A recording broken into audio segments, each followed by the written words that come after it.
Los ingenieros tienden a evitar hablar de una lista particular que no está clasificada. En lugar de estar oculta en una bóveda gubernamental, yace visible al descubierto, dispersa en almacenes de museos, revistas académicas e informes arqueológicos que permanecen en gran medida sin leer. Esta lista incluye tecnologías anteriores a 1850, creadas, empleadas y registradas por manos humanas. Si entregaras sus planos a la empresa de ingeniería más avanzada de hoy y pidieras una réplica exacta, devolverían los documentos, admitiendo que carecen de la experiencia necesaria. No es cuestión de tardar décadas o costar una fortuna. Simplemente admitirían su ignorancia. Eso es lo que examinaremos hoy. 10 tecnologías anteriores a 1850 que ningún ingeniero moderno puede recrear. Esto no se debe a una escasez de máquinas o materiales, sino a que se ha perdido cierto conocimiento. Alguna vez fue comprendido, quizás durante milenios, y luego desapareció tan por completo que la civilización más educada de hoy no puede restaurarlo. Cuando examinas estas tecnologías de forma colectiva, en lugar de individualmente, surge una pregunta mucho mayor. Cuestiona quién construyó realmente el legado que heredamos y qué fue borrado, junto con las razones detrás de ello. Si has seguido este canal durante un tiempo, sabes que no evitamos esa pregunta. La confrontamos directamente y seguimos las pruebas. Hoy exploraremos 10 de los enigmas tecnológicos más desconcertantes de la historia registrada. Si es tu primera visita, te damos la bienvenida. Por favor, suscríbete y activa las notificaciones. Los temas que tratamos aquí no aparecen en los libros de texto de historia estándar. Cada semana profundizamos en registros que la narrativa oficial prefiere que ignores. Has llegado al lugar correcto. Comencemos. La primera entrada de esta lista parece poco notable cuando la ves por primera vez. Probablemente has pasado junto a ella sin darte cuenta de su identidad. El hormigón. Específicamente, es el hormigón que los romanos vertieron en sus puertos y rompeolas hace casi 2000 años. Gana su lugar aquí porque ese hormigón, tras reposar en el lecho marino del Mediterráneo durante 2 milenios, hoy es más fuerte que cuando se colocó por primera vez. El hormigón moderno comienza a agrietarse en 50 años. Ese hormigón, el hormigón que actualmente soporta la infraestructura de la mayoría de las grandes ciudades del mundo desarrollado, ya está experimentando un fallo estructural gradual. Los ingenieros lo reconocen. Por eso las inspecciones de puentes y las renovaciones de carreteras cuestan cientos de miles de millones al año. Los romanos no tenían ese problema. Su mezcla, llamada Opus Caementicium, utilizaba ceniza volcánica de una región cerca de Nápoles, conocida como Pozzuoli, combinada con agua de mar y cal. Lo que debería haber resultado en un material frágil y poroso, en cambio creó algo que se endureció con el tiempo.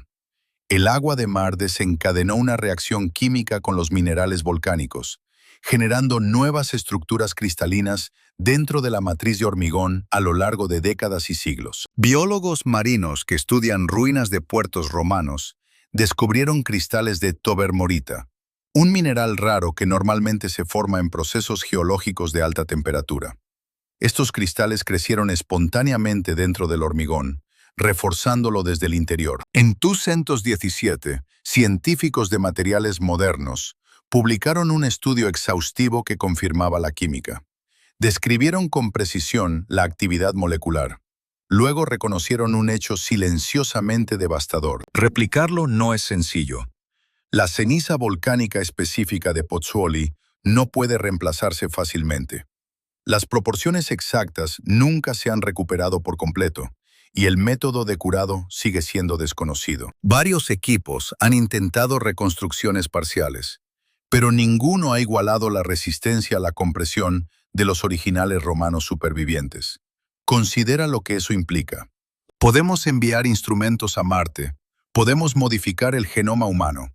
Sin embargo, no podemos producir hormigón tan bueno como el que los romanos vertían en los puertos antes del nacimiento de Cristo. No preguntes cómo los romanos poseían esta información. En su lugar, investiga su origen, ya que los romanos no fueron científicos pioneros. Funcionaban como administradores e ingenieros militares, tomando extensamente de los griegos, quienes a su vez aprendieron de los egipcios, quienes a su vez adquirieron conocimiento de una civilización aún más antigua. La receta del hormigón romano no se desarrolló mediante prueba y error romanos, fue transmitida. El problema de su verdadero origen y la longitud de esa cadena de transmisión sigue siendo un misterio. Los relatos históricos oficiales no han proporcionado una explicación satisfactoria. La siguiente tecnología nos lleva a la metalurgia, representando uno de los enigmas más examinados, pero menos comprendidos en los anales de la artesanía. Acero de Damasco.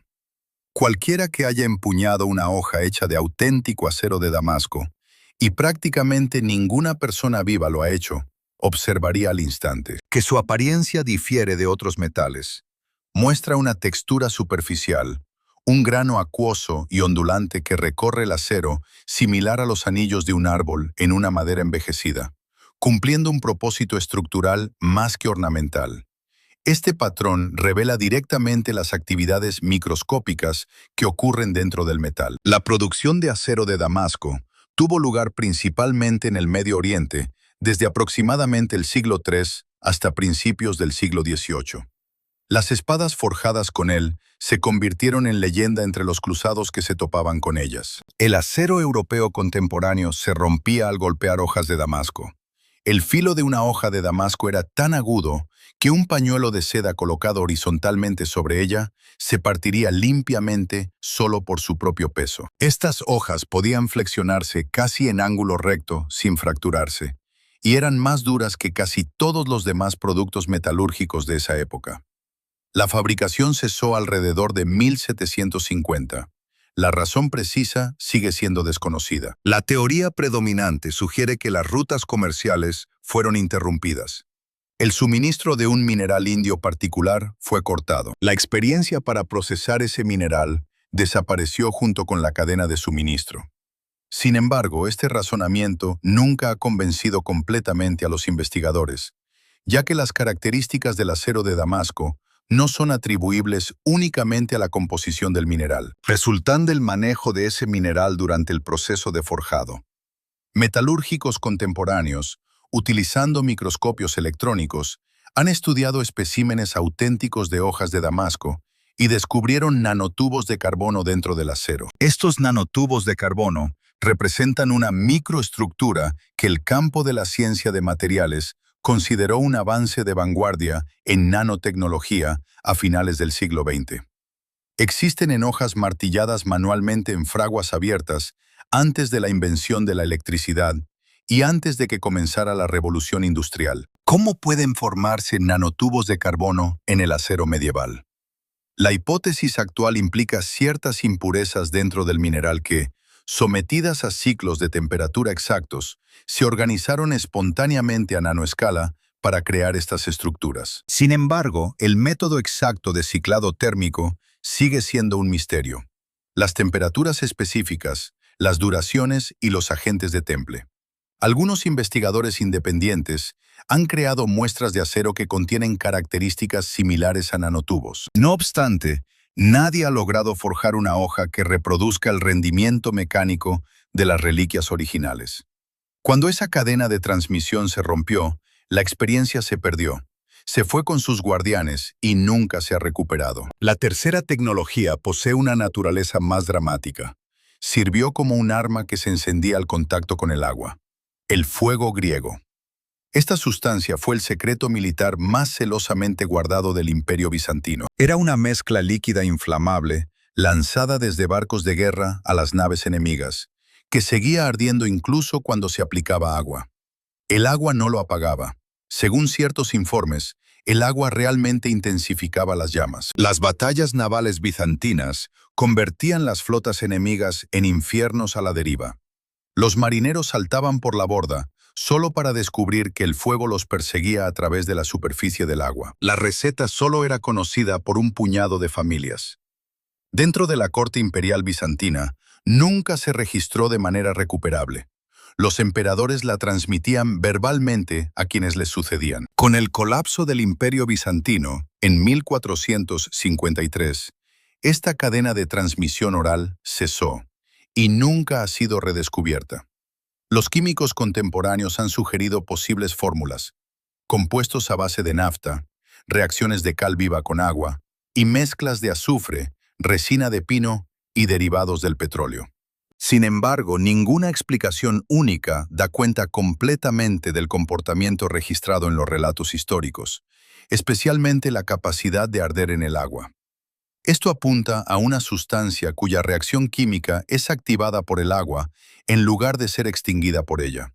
Esta química sigue siendo realmente misteriosa. Está surgiendo un patrón discernible que merece un nombre. 3 tecnologías. Y en cada caso el conocimiento desapareció porque la civilización que lo poseía colapsó. A medida que la continuidad romana se fragmentó, la experiencia en el hormigón romano se desvaneció. El acero de Damasco desapareció cuando el artesano que lo dominaba falleció sin dejar aprendices. El fuego griego pereció junto con la corte bizantina que lo resguardaba. La cuarta tecnología no es ni un material ni un arma. Es una máquina. Y podría ser la entrada más asombrosa de esta lista porque fue recuperada del océano. En 1901, buzos recolectores de esponjas cerca de una isla griega recuperaron el mecanismo de Anticitera.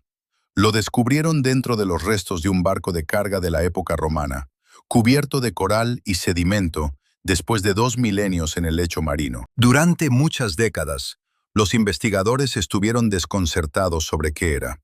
Las imágenes de rayos X en la década de 1970, seguidas por tomografías computarizadas, revelaron su interior. Más de 30 engranajes entrelazados. Estos engranajes fueron fabricados con precisión y ensamblados en un dispositivo informático extremadamente sofisticado. El mecanismo de Anticitera funciona como un ordenador astronómico analógico. Pronosticaba las posiciones del Sol y la Luna. Calculaba los periodos de los eclipses solares y lunares. Monitoreaba las trayectorias de los 5 planetas visibles sin telescopio. Incorporaba una pantalla para el ciclo de 4 años de la Olimpiada. Representaba el ciclo metónico, el ciclo de Saros y el ciclo Exeligmos.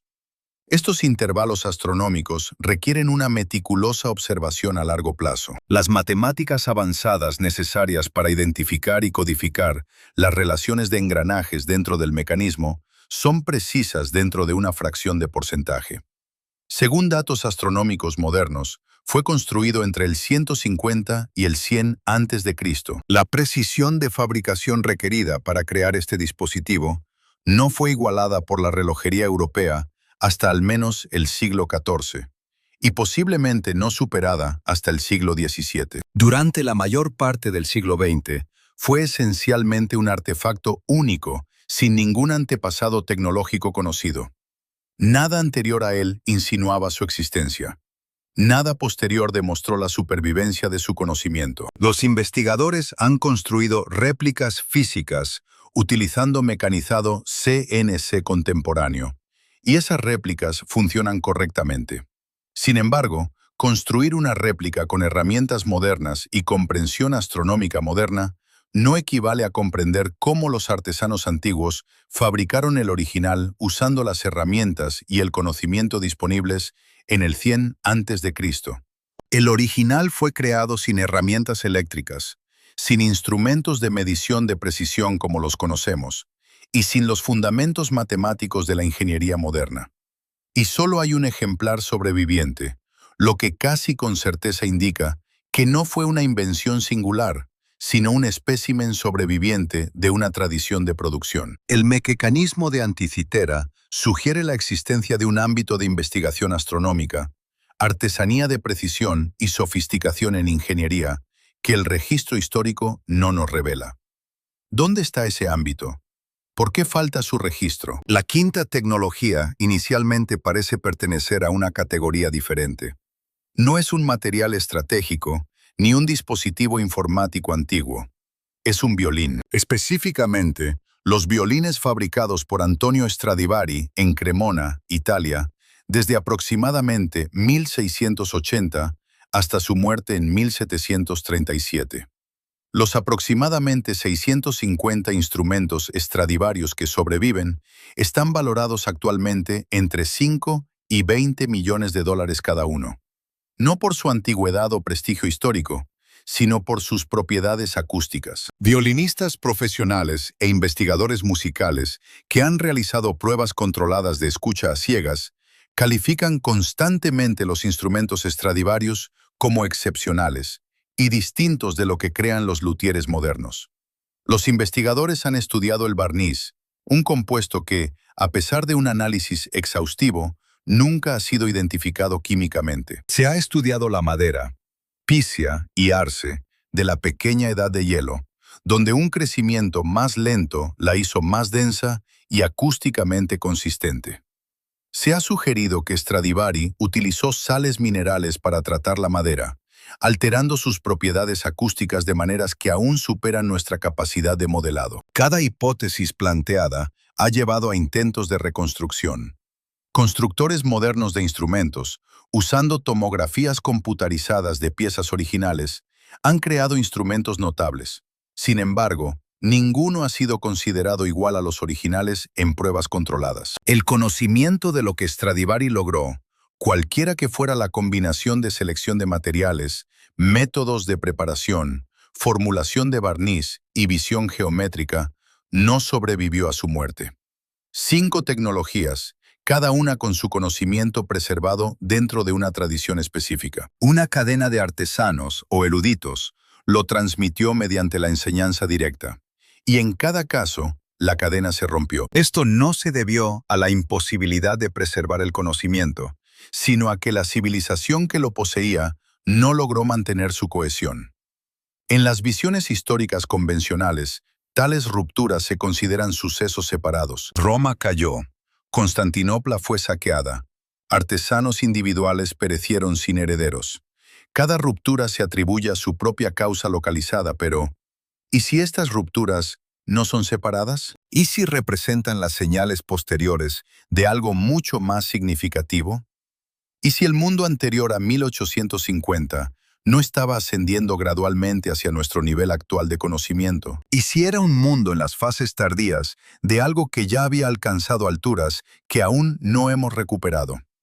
Existe un creciente y cada vez más detallado conjunto de investigaciones. Esta investigación examina el entorno construido de la era preindustrial y descubre evidencia de una tradición tecnológica, una que no se alinea con la cronología estándar. Puede que hayas visto algo de esto bajo la etiqueta tartaria, un término que apunta a una rareza genuina en los registros históricos. La rareza es esta: la gran arquitectura de los siglos XVIII y principios del XIX en Europa, América y Asia. Demuestra un grado de experiencia en materiales y ambición estructural que contradice la cronología de construcción que se nos proporciona. Edificios erigidos según relatos oficiales por pequeños equipos durante breves periodos con herramientas manuales presentan características que los ingenieros modernos encuentran difíciles de explicar, no solo en términos de escala, sino también en ciencia de materiales, ingeniería acústica y sistemas de calefacción que anteceden en un siglo o más a nuestra supuesta invención de tales tecnologías. La teoría sugiere que la civilización que creó estas estructuras no fue la registrada oficialmente como sus constructores, que los siglos XVIII y XIX no fueron un tiempo de surgimiento, sino de recuperación y rescate. Era un mundo posterior al colapso que heredaba, y solo comprendía parcialmente estructuras de una era anterior. La sexta tecnología nos lleva específicamente a la piedra, a lo que ocurre cuando los humanos cortan, mueven y ensamblan piedras de un tamaño y precisión que deberían ser imposibles sin maquinaria contemporánea. El ejemplo clásico es Sacsayhuamán, el complejo fortificado sobre Cusco en Perú. Sacsayhuamán está construido con bloques de piedra caliza. El más grande pesa un estimado de 360 toneladas. Como referencia, la capacidad máxima de elevación de la grúa móvil más grande y de uso común hoy en día es de aproximadamente 1.200 toneladas. Sin embargo, esa grúa necesita una base preparada, una instalación extensa y un equipo especializado. Mover un bloque de 360 toneladas a través del terreno accidentado de los Andes y cuesta arriba es un desafío completamente diferente. Los bloques en Sacsayhuamán encajan tan perfectamente que no se usó mortero. Los espacios entre los bloques se han medido con tolerancias de menos de 1 centímetro, y los bloques no son rectangulares, son poligonales, con superficies de interbloqueo complejas. Cada bloque tiene una forma única que se entrelaza con sus vecinos con la precisión de un rompecabezas tridimensional. Los ingenieros modernos que han examinado Sacsayhuamán han sugerido rampas, rodillos y grandes fuerzas de trabajo organizadas. Estas teorías son plausibles en teoría, pero nunca se han replicado con éxito en la práctica. Las reconstrucciones experimentales que utilizan tecnología acorde a la época han demostrado consistentemente que las explicaciones oficiales requieren mucha más mano de obra de la que la población local podía proporcionar. Alternativamente, los procesos necesarios dejarían huellas visibles en el terreno, pero no se encuentran tales huellas en el lugar. El aspecto más difícil de explicar es la precisión de la unión de las piedras. Para formar cada superficie poligonal, de modo que encaje perfectamente con la adyacente, se requiere una técnica sofisticada de medición y corte que logra una precisión subcentimétrica en formas tridimensionales irregulares. Otra posibilidad es un método material que permitió moldear la piedra mientras no era sólida y luego solidificarla en su lugar. La explicación alternativa sugiere que ciertas construcciones megalíticas se construyeron con un hormigón geopolímero. Se trataba de una piedra artificial vertida en moldes, no tallada de roca natural. Esta teoría fue desarrollada por el químico francés Joseph Davidovich.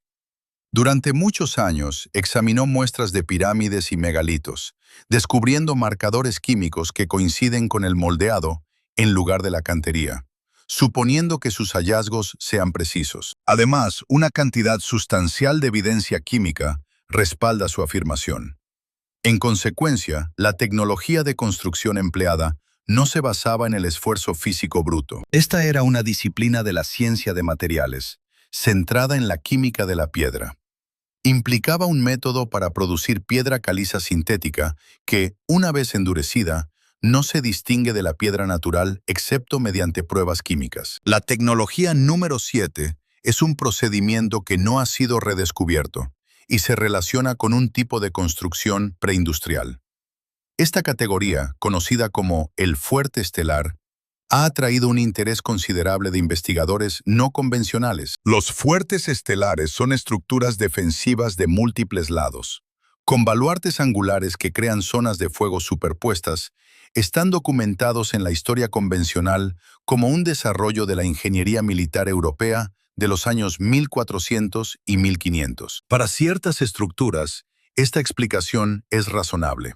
Sin embargo, la presencia mundial de la arquitectura de fuertes estelares, que incluye construcciones en áreas donde el impacto militar europeo es difícil de confirmar dentro del periodo necesario, sugiere lo contrario. Además, edificios con un tamaño y calidad de material muy superiores a lo que cualquier propósito defensivo requeriría, apuntan a un escenario diferente. La geometría de los fuertes estelares no es aleatoria. Los ángulos precisos de los baluartes, la alineación de los muros y los tamaños de los fosos son patrones geométricos que también aparecen en edificios religiosos, diseño urbano y trazados de tierra. Esto implica un conocimiento de conceptos geográficos y energéticos que la historia convencional no reconoce. Los investigadores que analizan esta disposición mundial han observado que numerosos fuertes están ubicados en formaciones geológicas particulares, especialmente lechos de granito o basalto. Estas rocas poseen fuertes características piezoeléctricas, es decir, producen una carga eléctrica cuando se someten a presión mecánica. Según el razonamiento militar tradicional, la geología no debería dictar dónde se construye una fortaleza. Sin embargo, una cantidad creciente de estudios indica que el fenómeno del fuerte estelar estuvo inicialmente vinculado a una tecnología relacionada con la energía. Más precisamente, un método para recolectar, transmitir o explotar las características eléctricas y resonantes innatas de la Tierra. La forma no es principalmente para defensa, es práctica. Un diseño que interactúa de manera particular con los atributos electromagnéticos de su entorno. Esto lleva a la octava tecnología, el pilar de hierro de Delhi. Este pilar de hierro ha estado situado en el patio del complejo Qutb Minar desde no más tarde del siglo IV después de Cristo. Con aproximadamente 7 metros de altura y un peso de más de 6 toneladas, está construido de hierro. Lo que lo hace extraordinario es que no se ha corroído. Después de 16 años de exposición al clima monzónico del subcontinente indio, un clima especialmente hostil para los metales ferrosos, con ciclos alternos de humedad y sequedad que aceleran drásticamente la corrosión, el pilar muestra casi nada de óxido. Se ha formado una pátina fina y estable en la superficie, pero el metal subyacente permanece estructuralmente sólido. Según el conocimiento estándar de la metalurgia del hierro y la química atmosférica, esto debería ser imposible. Los metalúrgicos que estudiaron la composición del pilar descubrieron un contenido de fósforo de aproximadamente 0.25%, que es inusualmente alto en comparación con el menos del 0.05% del hierro moderno. En las condiciones particulares del clima de Delhi, este fósforo crea una capa protectora de fosfato de hierro y hidrógeno en la superficie que evita una mayor oxidación. Esta capa es autorreparable. Se vuelve a formar cuando cambian las condiciones ambientales. Representa un mecanismo anticorrosión inherente, integrado en la propia composición del material. Lo verdaderamente notable no es solo el hecho de que funcione, sino el control preciso que exige sobre las condiciones de fundición del hierro. La cuidadosa selección y regulación del fósforo dentro del mineral demuestra un claro propósito metalúrgico. La explicación convencional de la tecnología india del siglo IV no logra explicar esto completamente. Como mínimo, alguien poseía un conocimiento funcional de cómo se comportaba el fósforo en el hierro bajo esas circunstancias exactas. Lo suficiente como para fabricarlo intencionalmente a gran escala, dentro de una estructura que se ha mantenido en pie durante más de 1600 años. Los metalúrgicos actuales aún no han creado una aleación de hierro resistente a la oxidación que emplee los mismos principios subyacentes. Los niveles de fósforo que protegen el pilar de Delhi volverían frágil el hierro estructural moderno e inadecuado para fines de construcción. La combinación exacta de composición química y estructura microscópica que otorga al pilar tanto resistencia a la corrosión como solidez estructural aún no ha sido redescubierta. La novena tecnología nos lleva al ámbito de la acústica. Los espacios sagrados de la antigüedad, cámaras megalíticas, círculos de piedra, santuarios subterráneos e interiores de catedrales muestran características acústicas que distan mucho de ser coincidental. Fueron diseñados deliberadamente.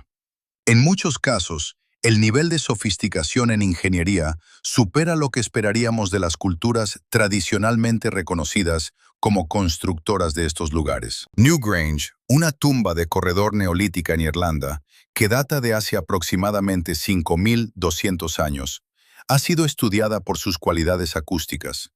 Los investigadores han descubierto que la cámara central mantiene frecuencias resonantes en tonos particulares. Estas resonancias caen notablemente dentro del rango de 110 a 120 Hz, con amplitudes excepcionalmente fuertes. Esas frecuencias coinciden con el rango vocal de los hombres que realizan cánticos rituales. Además, estas mismas frecuencias han sido asociadas por estudios de neurociencia con estados alterados de conciencia.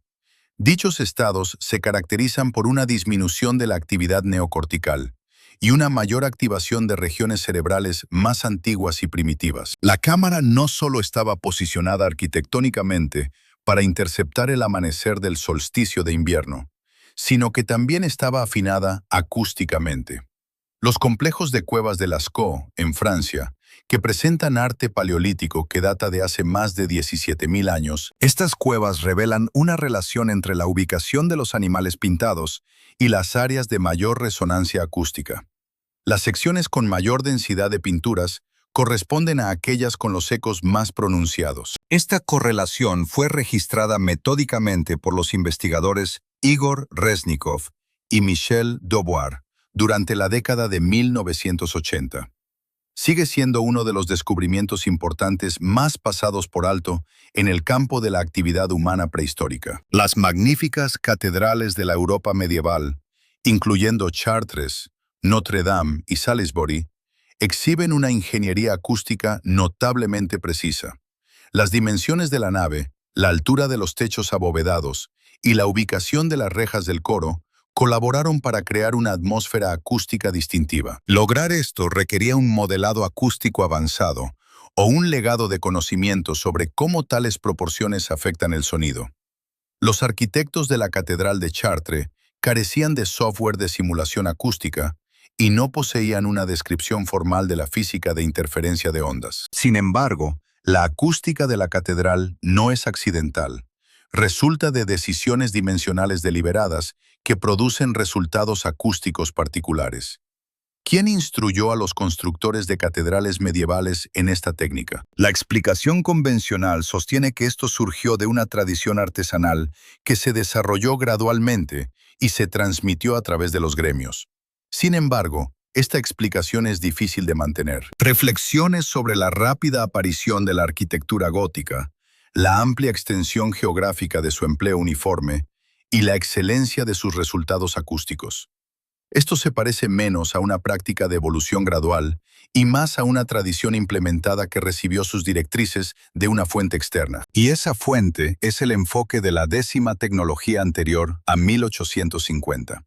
En numerosas culturas de todos los continentes habitados, encontramos relatos, restos arquitectónicos y pruebas físicas de una cierta tecnología para aprovechar lo que podría denominarse ampliamente energía libre. Las fuerzas eléctricas, electromagnéticas y resonantes naturales de la Tierra. En la tradición esotérica occidental, esto se denominaba éter. En la filosofía clásica china, se vincula a los conceptos técnicos inherentes al auténtico Feng Shui. La práctica de trazar flujos de energía a través del paisaje, en su verdadera forma, no era meramente ornamental, sino una disciplina técnica. Dentro de las costumbres védicas, este concepto se relaciona con las pautas arquitectónicas del Vastu Shastra. El texto describe la alineación y las dimensiones estructurales basadas en el flujo de energía, no solo en el atractivo visual. La prueba de esta tecnología no existe en registros escritos, sino en edificios reales. Tomen la aguja como ejemplo. Las agujas se encuentran tanto en edificios religiosos como gubernamentales en casi todas las culturas que tienen una historia de construcción a gran escala. El razonamiento comúnmente aceptado es metafórico. La aguja apunta hacia el cielo, pero también funciona como una antena física. Es un conductor vertical y cónico, unido a una base sustancial de piedra o metal. Cuando está conectada a tierra, esto esencialmente describe un dispositivo diseñado para interactuar con campos electromagnéticos.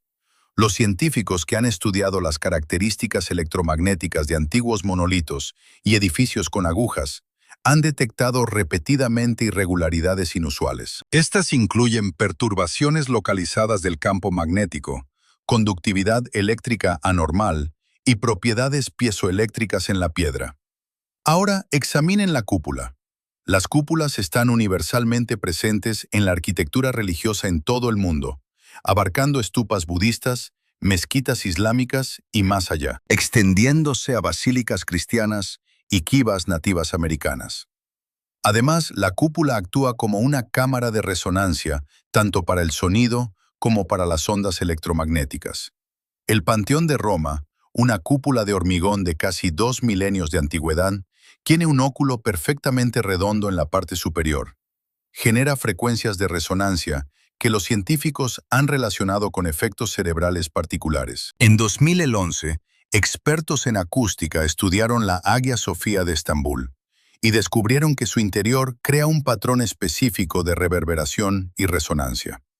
Durante un servicio religioso completo, los niveles de sonido habrían causado alteraciones detectables en los estados mentales de todos los presentes. Esto no fue una coincidencia, era el propósito previsto. En esta lista se incluyen el hormigón romano, el acero de Damasco y el mecanismo de Anticitera. El pilar de hierro, las estructuras basadas en resonancia, los diseños de fuertes en estrella y las salas acústicas plantean la pregunta: ¿qué civilización poseía el conocimiento de todas estas tecnologías? No estamos viendo una serie de inventos brillantes no relacionados, dispersados al azar a través de la historia. En cambio, observamos un tema consistente: uno de experiencia en materiales, conciencia energética e ingeniería sólida. Junto con la precisión astronómica, esto indica una sociedad con una base de conocimiento técnico completamente desarrollada. Esta cultura estaba lejos de ser primitiva. En ciertas áreas superó nuestras capacidades modernas. Sin embargo, esa civilización finalmente cayó. Según el paradigma de Tartaria, la civilización anterior al siglo XIX era mucho más avanzada de lo que se cree comúnmente. La cronología convencional que sitúa nuestra era tecnológica actual como el pico de un ascenso gradual desde la primitividad es inexacta. El error es particular. No está completamente equivocado, pero es incorrecto en cuanto a la trayectoria. No ascendimos de la ignorancia a la ilustración. Provenimos de una catástrofe. Esto está probado por evidencia tangible. Ejemplos incluyen el hormigón romano que supera las versiones modernas, el acero de Damasco que contiene nanotubos de carbono y el mecanismo de anticitera sin linaje tecnológico previo. La evidencia reside en el pilar de hierro que no se oxida de Delhi, el diseño acústico de Newgrange y la Catedral de Chartres, y la precisión megalítica de Sacsayhuamán. También aparecen archivos fotográficos de mediados del siglo XIX, daguerrotipos e imágenes tempranas de las décadas de 1840 y 1850. Estas imágenes muestran ciudades completamente formadas, llenas de magníficos entornos arquitectónicos, cuya calidad no puede ser explicada por la historia convencional. Estructuras que, según la línea de tiempo histórica, deberían haber sido recién construidas, en cambio parecen tener siglos de antigüedad en las fotografías. Estos edificios muestran signos de envejecimiento y tienen dimensiones y tratamientos superficiales que difieren completamente de las técnicas de construcción supuestamente empleadas en esa época. Aún más notablemente, muchas de estas estructuras han sido destruidas desde entonces. Estos edificios fueron derribados y sustituidos por otros nuevos, que son casi siempre menos impresionantes en excelencia material y visión arquitectónica. Esta tendencia no puede explicarse por ningún razonamiento financiero o práctico consistente. Esto sugiere un esfuerzo sistemático para eliminar evidencia. La teoría del diluvio de lodo propone que una gran parte del paisaje construido antes de 1800 fue parcialmente cubierta por un depósito rápido de sedimentos. Ventanas de la planta baja, situadas a nivel de la calle, que lógicamente deberían ser ventanas de sótano. Puertas que conducen a montículos de tierra y pisos principales que funcionan como niveles inferiores. Estas características se encuentran en estructuras construidas antes de 1850 en un área geográfica tan amplia que al trazarlas indican una ocurrencia mundial en lugar de incidentes aislados. Supongamos que ocurrió un reinicio, una catástrofe lo suficientemente vasta como para sepultar secciones enteras de ciudades. Eso cortaría los linajes a través de los cuales se transmitían las habilidades artesanales. Un nuevo marco institucional podría entonces inscribir una narrativa revisada sobre los restos materiales del anterior. En consecuencia, las 10 tecnologías enumeradas aquí no son meras rarezas, constituyen la prueba perdurable de una civilización desaparecida. El hormigón romano descansa en los fondos portuarios, demasiado masivo para ser reubicado, y con una composición química que desafía la duplicación. Las espadas de acero de Damasco yacen en exposiciones de museos. Sus formaciones de nanotubos esperan una explicación que la ciencia de materiales convencional considera inquietante. El mecanismo de anticitera se exhibe en una vitrina de cristal en Atenas.